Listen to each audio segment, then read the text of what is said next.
On the 19th of November, our committee reported S556. We refer to it as the Sportsmen's Act. This is a measure that I have been working on. We were able to report it out by voice vote. But this is a bill, Mr. President, that will benefit millions of sportsmen and sportswomen all across our country.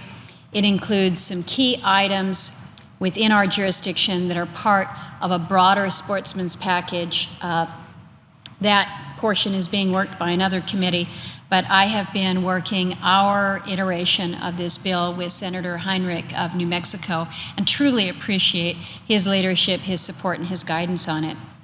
As many members here in this chamber are aware, the broader sportsman's bill has had a long history of bipartisan support here in the Senate, but year after year it's failed to advance for a host of different reasons.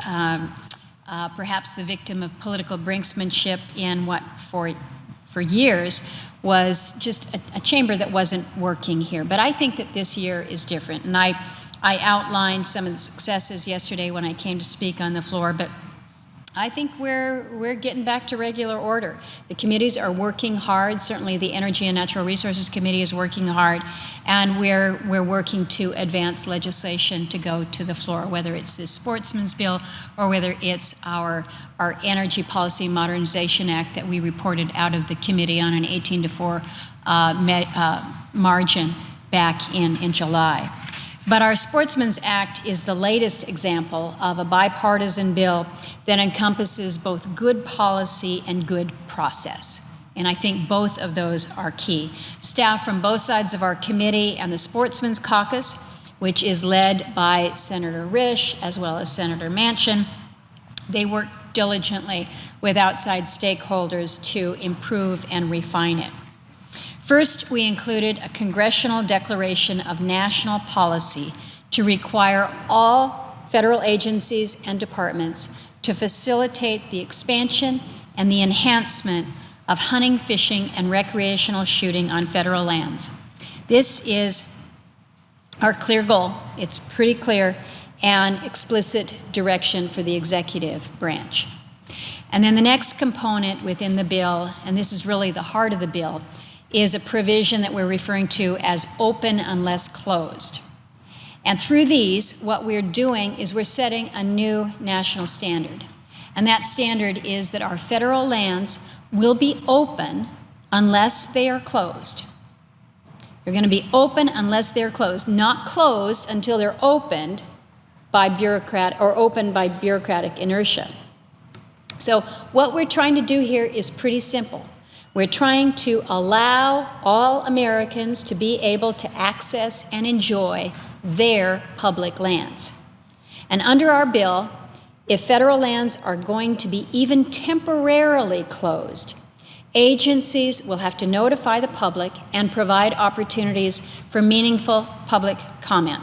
The agencies, whether they be the BLM or the Forest Service, will need to justify any proposed closures and address issues that have been raised by the public.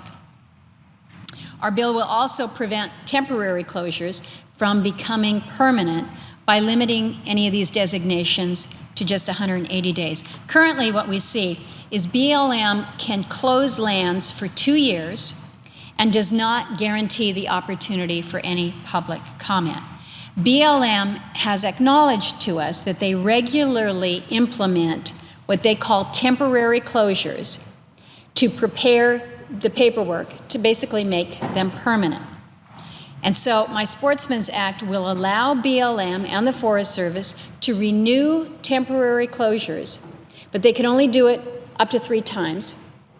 But each and every time that they do so, we're going to require them to engage in the public comment and the notification process. What this does, what this open unless closed policy does, is it reverses the practice of public lands being closed until opened or closed altogether. And as a result of it, our sportsmen and sportswomen will have increased access to our public lands. They'll have a real voice in decisions regarding any temporary closure, and they'll also receive justifications for any temporary closures that are deemed necessary. So really a more fulsome public process, but also a more genuine opportunity for access to our public lands.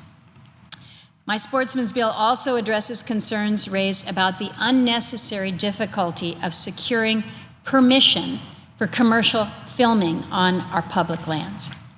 Among other steps in the bill, we require the publication of a single joint land use fee schedule within 100 days, but we also say there's small enough crews that you shouldn't have to go through this big rigmarole, pay this big fee. We exempt small film crews of 3 or few people from having to pay a fee. I've heard a lot of stories about the horrors of some of our outfitters or guides that they have experienced while they're trying to film some kind of a promo type material on a trip. And again, the hoops that they've got to go through. The agencies are telling them that they need a separate permit, they've got to pay the fees. It gets to the point where you can't take a video, you can't take a picture. These are our public lands. That's just wrong. That's not what this was designed to do.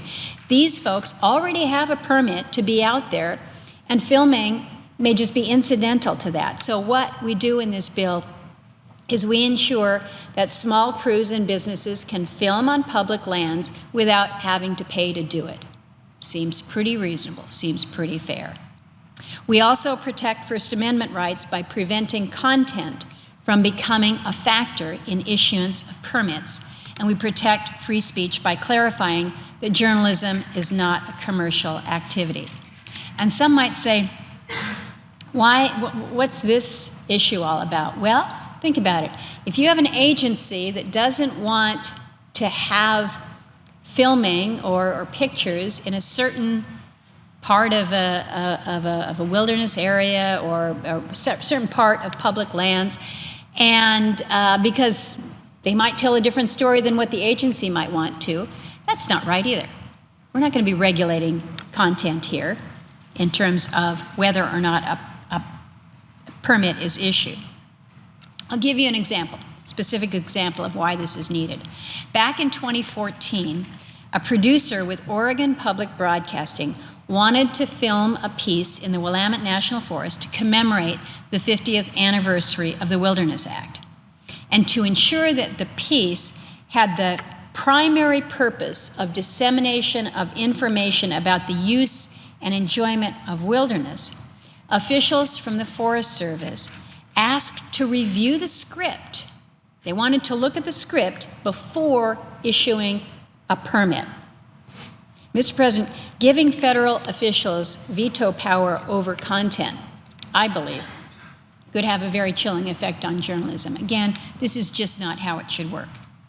Now, the final title of my Sportsman's Act, this is a new title that we added in committee, provides for the reauthorization of and reforms to the Land and Water Conservation Fund, LWCF.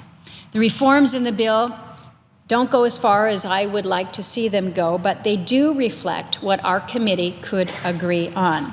We've also agreed to reauthorize the Historic Preservation Fund and to create a fund to address the maintenance backlog at the National Park Service. This is the same language that we included in our broad bipartisan energy bill that we passed out of the committee back in July. So same language now incorporated as part of the Sportsman's Bill.